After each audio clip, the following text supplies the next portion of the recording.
Hi, it's Clark on Temptress, and today I'm going to talk about all the paperwork and process you need to check yourself into the Bahamas on a pleasure boat.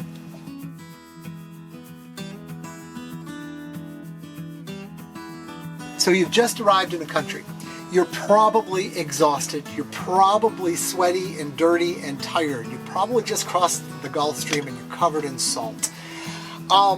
It's nice if you can run a razor over your face. It's nice if you can make your hair look good and you can grab a decent shirt. They're not expecting you to look like a fashion model, but you want to show that you put a little bit of effort into it. Most countries, most places, everything's scattered all over the place. Sometimes taxi cabs are involved. Generally, you go to the port captain first, and the port captain will tell you what to do. But there's always immigration involved as well as the port captain. There's sometimes customs, but sometimes the port captain does it. But anyway, you go to the port captain first.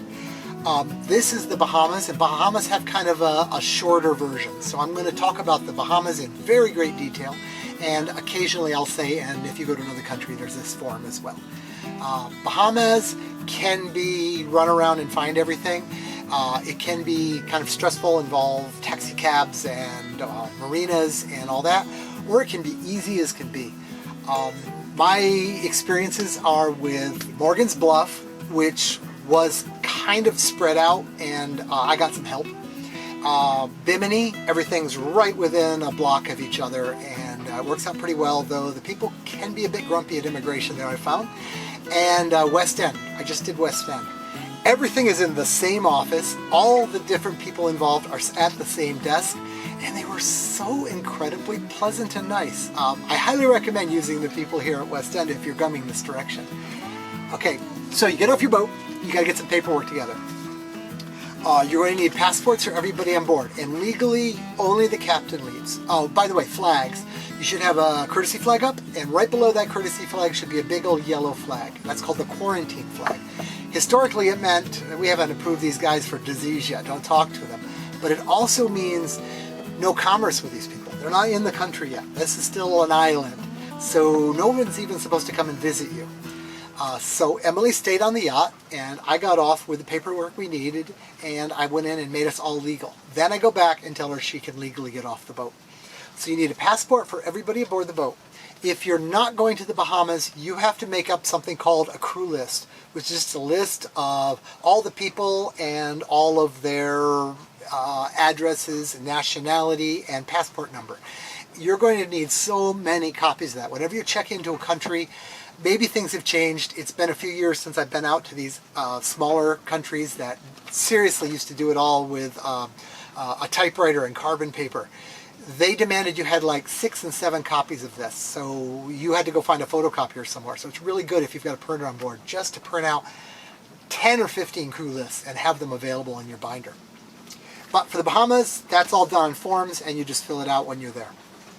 You can download all these forms, by the way, ahead of time and fill them out before you get there, and I'd recommend it.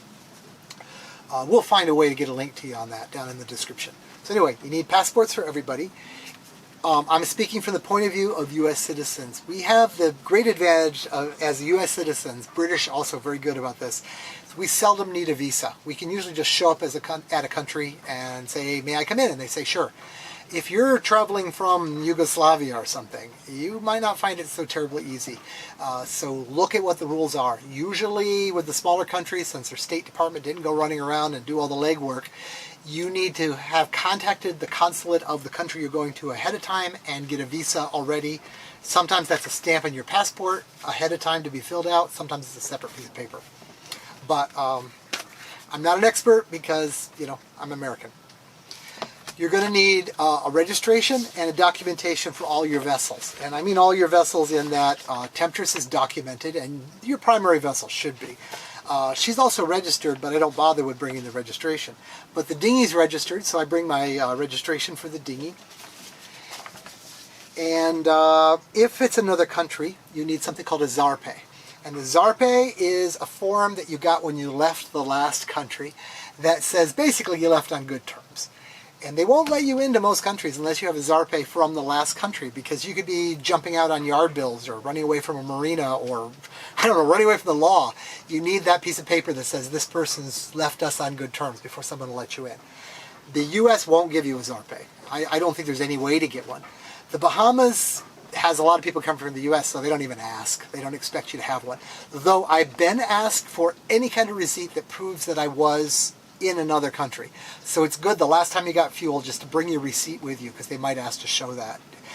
The reason for that is if you're in the Bahamas and your year is up, if you leave and come back, it's cheaper than if you just stay.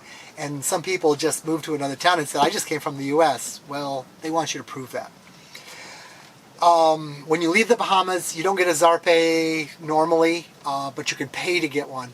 So when you go to a country that's very close to the Bahamas, don't sweat it. The Dominican Republic knows the Bahamas doesn't give Zarpes, and they'll just let you in. If you're going someplace quite a ways away, you might want to pay to get a Zarpe.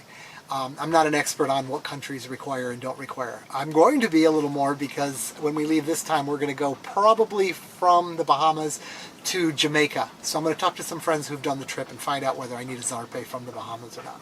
So our first step is customs, and here are the forms we're going to fill out. Now, customs is for your stuff. It's for the boat. It's for things you're bringing in. They're mostly concerned with things you're bringing in to resell. If you're a cargo vessel, you have to go through the same process. So if you're, we're not, we're just bringing in stuff we use ourselves, so they don't charge us any tax or anything. But, some people are different. Immigration is about the people. This is about making sure that you're here and you leave when you're supposed to leave, and you're not just like hanging out forever. So they want your passports and they want to do all that. Okay, we'll start with customs. Now, as I said, different countries do it differently. Here, customs also takes care of like the port captain stuff. They also take care of health. There's not really a health department per se. So this first form I'm going to go over, and I'm just going to go through and read all these. I hope this isn't too boring. I hope the people that want to know about this are watching this video. So at this point, feel free to jump ahead. But I'm going to go right through the whole form and read it out quickly. So this first is kind of a funny form, and the health forms tend to all still look like this. You got to remember this, the essence of this form started when they were wooden sailing ships and took a long time to get there, and health wasn't exactly what it is nowadays. So it's like where'd you come from, and the nationality of the ship, and the tonnage of the ship, and all that, and that's on most form. And then it gets down to the fun bit. The point of this is, do you guys have plague? Are you bringing a disease into this country? The first question is, has there been on board during this voyage a case of plague, cholera, yellow fever, or smallpox? And hopefully you can say no. Has plague occurred among the rats and mice on board? And has there been any unusual mortality amongst them? There's another country, Nevis, that says, do you have any sick rats on board? It's nice to think we don't have any rats at all. So again, no.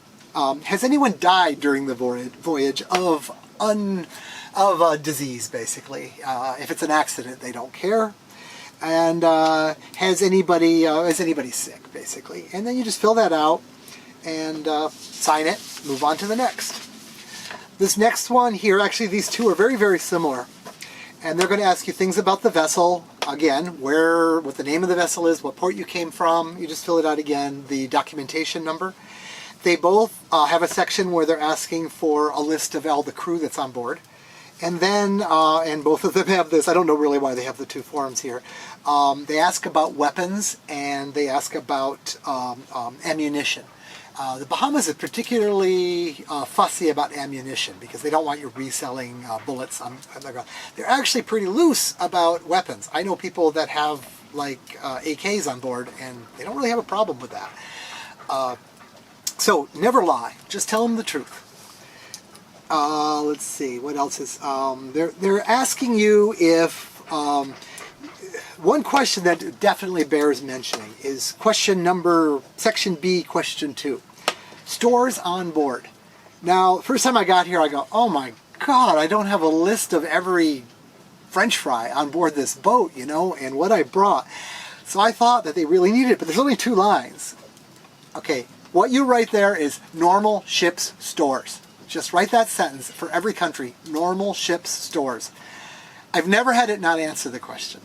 the point is you got what you need and that's it. You're not bringing other stuff in, and that's all they really care about. So don't worry about having an inventory of every little thing you've got on board.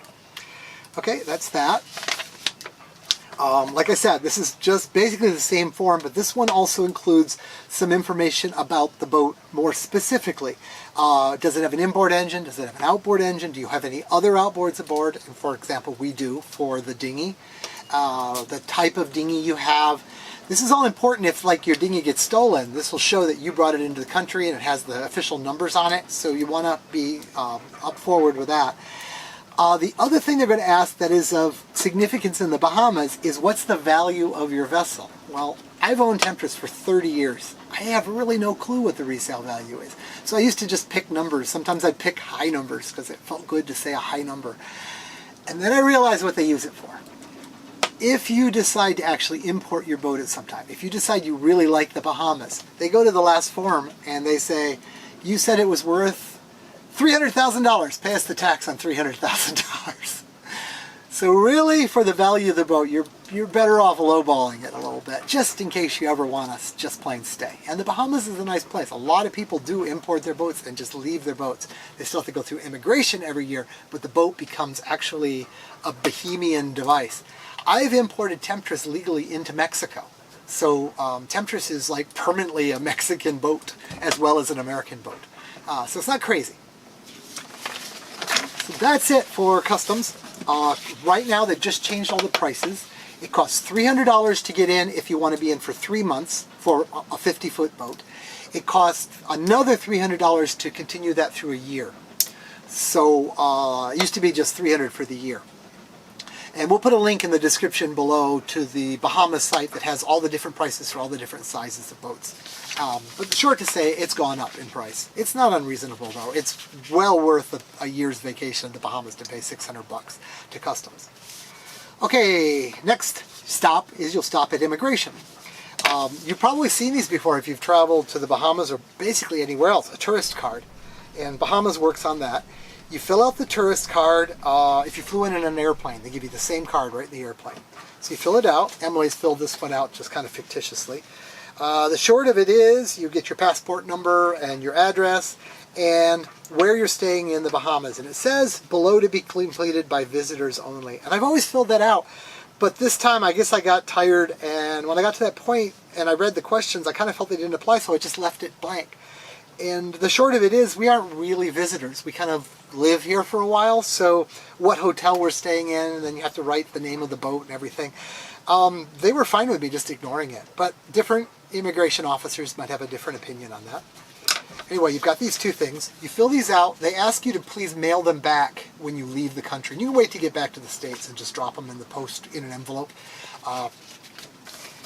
Then there's this form, and it's kind of another crew list. It's just what's your boat, who's on board, and sign it. Oh, the crew list, it's also important to know. There's the captain or owner. There are officers, there are crew, and there are passengers. Yes.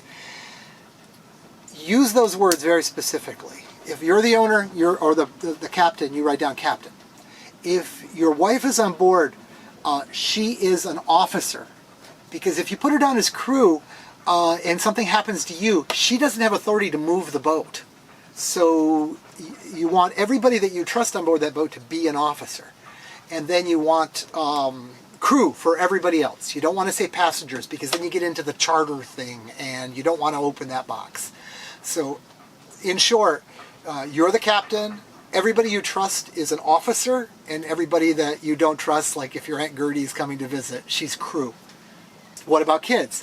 I would say crew, of course. If you really trusted your kid to be an officer, you know, and they're 14 or whatever, by all means, officer. Underage kids in some countries can't be crew. They can only be passengers. And we've talked to some people with kids that opened up. Now you've got passengers aboard, and now you have a passenger vessel, and that changed the laws around. If you can get away with it, they're crew. Don't open that box. Just don't do it. It's just easier. And it's the right thing to do, really, because they are your crew.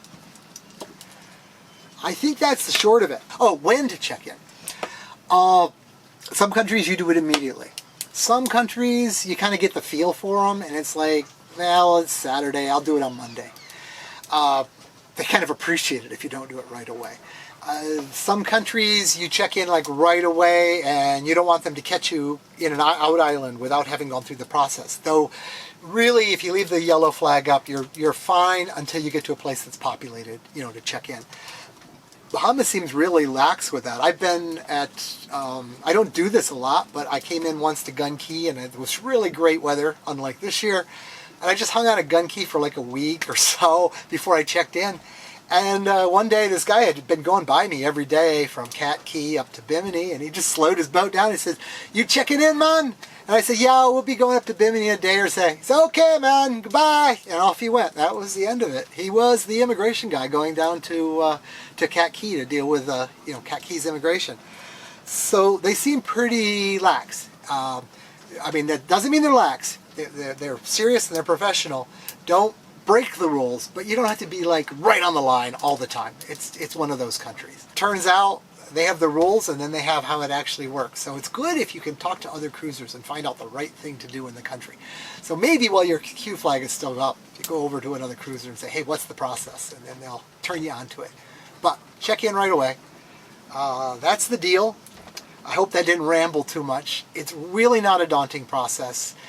Most every country wants you to come in because you're spending money there, and that's their job, is to get you into the country. So they're not your enemy.